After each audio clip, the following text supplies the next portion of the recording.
बिस्मिल्लाहिर्रहमानिर्रहीम। अस्सलाम वालेकुम नादरीन, मेरा नाम ज़ीशान नूर है। नादरीन, आप सुन रहे होंगे गुज़श्ता कोई एक हफ्ते से पाकिस्तान के सोशल मीडिया के ऊपर एक यूनाइटेड स्टेट ऑफ अमेरिका की एक बड़ी अहम शख्सियत है, प्रेसिडेंट ट्रंप के कैबिनेट मेंबर हैं। उनका नाम है जी रिचर्ड ग्रेनल। उनके हवाले से बड़ी खबरें जो हैं वो सोशल मीडिया के ऊपर इस वक्त चल रही हैं। पाकिस्तान तहरीक इंसाफ जो है वो उन्हें टैग कर करके, उन्हें मेंशन कर करके कुछ शिकायतें भी लगाने की कोशिश कर रही है।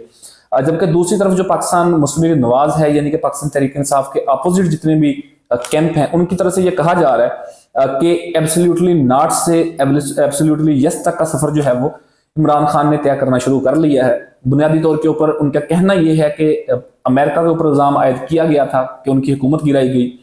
अब जो है वो इमरान खान दोबारा अमेरिका के ही सामने घुटने टेक रहा है और उनसे कह रहा है कि मेरी रिहाई करवाई जाए।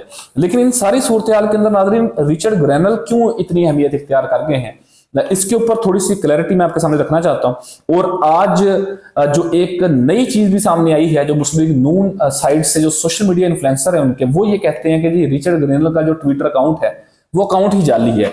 यानी कि जिस अकाउंट से फ्री इमरान खान का ट्वीट किया गया था, जिसकी वजह से एक सारा शोर क्रिएट हुआ और पिछले 2-3 दिन से ट्रेंडिंग के अंदर सीधी चीजें, थैंक यू रिचर्ड ग्रेनल का ट्वीट ट्रेंड कर रहा था, उसके अलावा फ्री इमरान खान जो है वो ट्रेंड कर रहा था। तो बेसिकली जो पाकिस्तान तहरीक इंसाफ की अपोजिट जमातें हैं, उनका जो सोशल मीडिया वो ये कहता है कि ये जो अकाउंट है ये अकाउंट ही जाली है। अब इसके अंदर हकीकत क्या नाज़रीन, वो मैं जरा आपके सामने रखता हूं। ये जो आपको याद होगा कि जो यूएसए के अंदर इलेक्शन हुए थे, उस इलेक्शन के अंदर जो प्रेसिडेंट ट्रंप हैं वो जीत चुके थे और अब जो है वो 20 जनवरी को उनकी सेरेमनी है, उन्होंने अपनी हुकूमत टेक ओवर करनी है बुनियादी तौर के ऊपर। लेकिन वहां पर थोड़ा सा सिस्टम ये होता है कि इलेक्शन होने के बाद ओथ सेरेमनी तक एक गैप होता है कोई 2 महीने का। उस 2 महीने के अंदर जो जीतने वाला शख्स होता है वो अपनी कैबिनेट फाइनल कर रहा होता है और ब्रीफिंग्स ले रहा होता है। यहाँ पर वो यूनाइटेड स्टेट ऑफ अमेरिका है ना, कोई पाकिस्तान तो नहीं है कि यहाँ पर इलेक्शन कैंपेन होती रहती है, फिर जब इलेक्शन होता है तो इलेक्शन चोरी हो जाता है। चोरी होने के बाद जो है वो फिर कैबिनेट अनाउंस होती है इलेक्शन जीतने के बाद कि कौन सी वजारत किसको दी जाएगी। वहां पर ये सिस्टम नहीं है, वहां पर तो इलेक्शन भी फेयर होते हैं और जब इलेक्शन होते हैं तो उसको मान भी लिया जाता है। उसी रात जो है वो इलेक्शन कमीशन रिजल्ट भी अनाउंस कर देता है और जो मुखालिफ जमातें हारी हुई होती हैं वो एक्सेप्ट कर लेती हैं कि जी फलां बंदा हमसे जीत गया, और उसके बाद फिर ब्रीफिंग्स ली जाती हैं, उसके बाद फिर कैबिनेट अनाउंस की जाती है। तो फिर एक टाइम पीरियड होता है उसके अंदर ना। तो अभी वो वक्त चल रहा है कि जब ट्रंप जो है वो अपने मुख्तलिफ ओहदों के लिए जो अपने शख्सियात हैं उनको फाइनल करने की कोशिश कर रहा है। तो उन्होंने एक शख्स जिनका नाम रिचर्ड ग्रेनल है, उन्होंने अपने खसूसी मिशन के लिए जो है वो अपना नुमाइंदा मुकर्रर किया है, अपना एडवाइजर मुकर्रर किया है, अपना मशीर मुकर्रर किया है, अब ये कह सकते हैं अपने खसूसी एलची के तौर के ऊपर उन्होंने उन्हें नामजद किया। लेकिन नाज़रीन, उनकी नामजदगी से कबल ही उन्होंने एक दफा जो है वो फ्री इमरान खान का ट्वीट किया था। लेकिन उस वक्त उनके उस ट्वीट को इतनी अहमियत नहीं मिली क्योंकि उस वक्त उन्हें जो है वो नॉमिनेट नहीं किया गया था प्रेसिडेंट ट्रंप की तरफ से। तो इस तरह के मुख्तसर ट्वीट्स, स्टेटमेंट्स जो है वो मुख्तलिफ मुआलक के ऐवानों से इमरान खान के हवाले से आती रही हैं। आपको याद होगा कि जो सेनेटर्स हैं, कांग्रेसमैन हैं, वो अपनी करारदाद पेश करते रहे हैं कि इमरान खान को रिलीज किया जाए, उनके ट्वीट्स मौजूद हैं। फिर कनाडा के पार्लियामेंट के अंदर भी बहुत सारे लोगों ने आवाज बुलंद की। फिर जो है वो आपको याद होगा कि जो बरतानिया है वहां से भी इस तरह की आवाजें सामने आती रही हैं। तो उस वक्त जो है वो किसी के बयान की इतनी अहमियत नहीं थी और रिचर्ड ने भी उस वक्त ट्वीट किया था, उसकी इतनी अहमियत नहीं थी। फिर 26 नवंबर की रात में उन्होंने एक ट्वीट किया था, उस वक्त भी उनके ट्वीट का जो नोटिस नहीं लिया गया।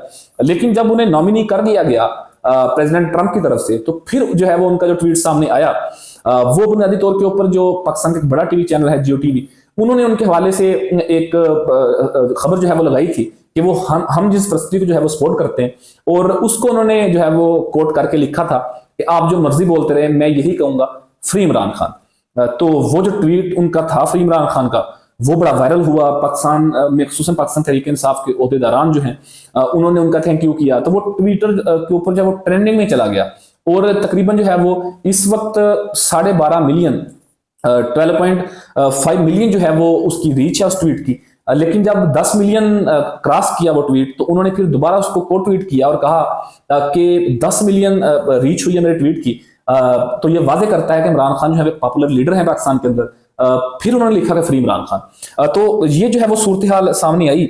इसके ऊपर पाकिस्तान तहरीक इंसाफ के लोगों की खुशी भी दिखनी है। पाकिस्तान तहरीक इंसाफ के लोग ये समझते हैं कि शायद रिचर्ड ग्रेनल जो है वो इंटरफेयर करेंगे आफ्टर 20 जनवरी, और वो पाकिस्तान तहरीक इंसाफ के चेयरमैन इमरान खान की रिहाई के हवाले से अहम किरदार अदा कर सकते हैं। जबकि दूसरी तरफ जो मुस्लिम लीग नून है उनकी तरफ से भी पाकिस्तान तहरीक इंसाफ के ऊपर ताबड़तोड़ हमले किए जा रहे हैं और ये कहा जा रहा है कि आप जो है वो अब अमेरिका से ही मदद मांगना शुरू हो गए। तो किसी हद तक पॉइंट तो उनका भी ठीक है कि आप एब्सोल्युटली नॉट कह रहे थे, अब अमेरिका से ही आप मदद ले रहे हैं।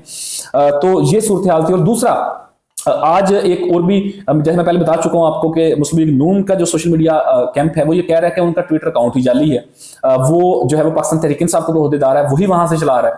हालांकि ऐसा नहीं है, जो उनकी वेबसाइट है उसके ऊपर जो ट्विटर का लिंक दिया गया है वो यही ट्विटर अकाउंट है जिसके ऊपर से उन्होंने ट्वीट किया था। तो ये तो बात तयशुदा है, वाजे है कि वो ट्विटर अकाउंट जो है वो जेन्युइन है और रिचर्ड ग्रेनल का है। अब उसके ऊपर से वो क्या बात करते हैं, क्या हिकमत अमली होती है उनकी, क्या वो इंटरफेयर करते हैं नहीं करते, ये मुस्तबिल क्रीक के अंदर पता चलेगा, लेकिन वो अकाउंट जो है वो उनका जेन्युइन है। दूसरी तरफ नाज़रीन जो है वो अमेरिका की तरफ से पाकिस्तान के अंदर एक पाबंदी लगाने की कोशिश की गई है। 2 दिन कबल जो है वो तर्जुमान है दफ्तर खारजा के मैथ्यू मिलर, उन्होंने एक प्रेस कॉन्फ्रेंस की। उसके अंदर उन्होंने कहा कि पाकिस्तान के अंदर जो लॉन्ग रेंज बैलिस्टिक मिसाइल हैं उनके तजर्बात पाकिस्तान नहीं कर सकता। लेकिन पाकिस्तान ने उनकी बात नहीं मानी, पाकिस्तान ने अपने तजर्बे किए और अल्हम्दुलिल्लाह वो तजर्बे कामयाब भी हुए। और ये पहली दफा कोई अमेरिका की तरफ से पाकिस्तान के डिफेंस के हवाले से कोई प्रेशर नहीं आया, कोई स्टेटमेंट नहीं है। माजी में भी ये चीजें होती रही हैं। आपको याद होगा जब 28 मई 1998 को जिस वक्त पाकिस्तान ने एटमी तजुर्बात करने थे, उस वक्त भी अमेरिका की तरफ से प्रेशर आया था, लेकिन उस वक्त के वज़ीर-ए-आज़म मियां नवाज शरीफ ने उस प्रेशर को लेने से इनकार कर दिया था। और उस वक्त की जो मिलिट्री एस्टेब्लिशमेंट थी, जो रूलिंग पार्टी थी, प्राइम मिनिस्टर ऑफ पाकिस्तान मियां नवाज शरीफ थे, खुसूसन जो साइंटिस्ट थे, वो तमाम तर लोग एक पेज के ऊपर थे और उन्होंने तहिया किया था कि हम एटमी तजुर्बात करेंगे। और पहले अमेरिका प्रेशराइज करता रहा, फिर उन्होंने $5 बिलियन की ऑफर भी की, लेकिन उस वक्त के प्राइम मिनिस्टर मियां नवाज शरीफ ने वो बात नहीं मानी। बिलाखिर पाकिस्तान ने इंडिया के मुकाबले के अंदर, यानी कि इंडिया ने उस वक्त 4 एटमी तजुर्बात किए थे, पाकिस्तान ने 5 धमाके करके उसका मुंह तोड़ जवाब भी दिया था और अमेरिका को शट कॉल भी दी थी। लेकिन खुशकिस्मती पाकिस्तान की ये है कि कोई भी हुकूमत आई है तो ये जो डिफेंस के मामला हैं ये कभी नहीं रुके। नई नई चीजें जो हैं वो उसके ऊपर काम होता रहा। पाकिस्तान की जो एस्टेब्लिशमेंट है वो उसके अंदर बड़ा कलीदी किरदार अदा करती है। तो ये सारी चीजें चलती रही, लेकिन बिलाखिर अमेरिका ने अब जो है वो आकर उन्होंने जो लॉन्ग रेंज मिसाइल हैं उसके हवाले से पाकिस्तान के ऊपर पाबंदी लगाने की कोशिश की है, बल्कि पाबंदी लगाई है। उन्होंने कहा कि 4 जो दिफाई कंपनियां हैं उसको हम जो है वो उसको बैन करते हैं और ये पाकिस्तान फर्दर तजुर्बात नहीं कर सकता, क्योंकि पाकिस्तान के पास 2700 यानी कि 2700 किलोमीटर तक की रेंज के मिसाइल तो पाकिस्तान के पास ऑलरेडी थे। अल्हम्दुलिल्लाह हमारा जो दिफा है वो नाकाबिल तस्खीर है। हम हर हवाले से, चाहे वो बर्री फौज हो, हमारी एयरफोर्स हो, हमारी नेवी हो, हम हर हवाले से जो है वो दुश्मन का मुंह तोड़ जवाब देने की सलाहियत रखते हैं। लेकिन पाकिस्तान चाह रहा था कि लॉन्ग रेंज मिसाइल का तजर्बा किया जाए, उसके ऊपर अमेरिका ने रोकने की कोशिश की, लेकिन पाकिस्तान ने उसको घास नहीं डाला, उस प्रेशर के अंदर नहीं आए और पाकिस्तान ने बिलाकर वो तजर्बा किया और वो तजर्बा कामयाब हुआ।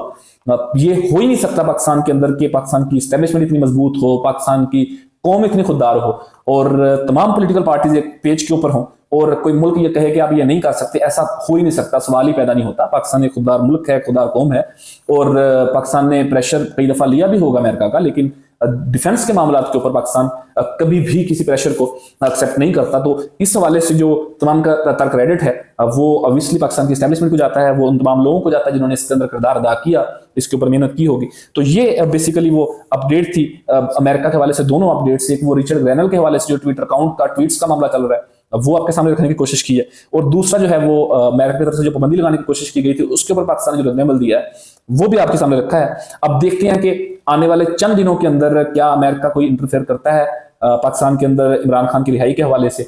रिचर्ड ग्रेनल जो इस वक्त टॉप ट्रेंड है पाकिस्तान के अंदर, पाकिस्तान के लोग खुसूसन पीटीआई के लोग उन्हें पसंद कर रहे हैं, क्या वो किरदार अदा कर पाते हैं और इमरान खान को जेल से रिहा करवा पाते हैं। फिर जो भी अपडेट होगी, जैसे जैसे इसके अंदर डेवलपमेंट होती रहेंगी, आपके सामने चीजें रखते जाएंगे।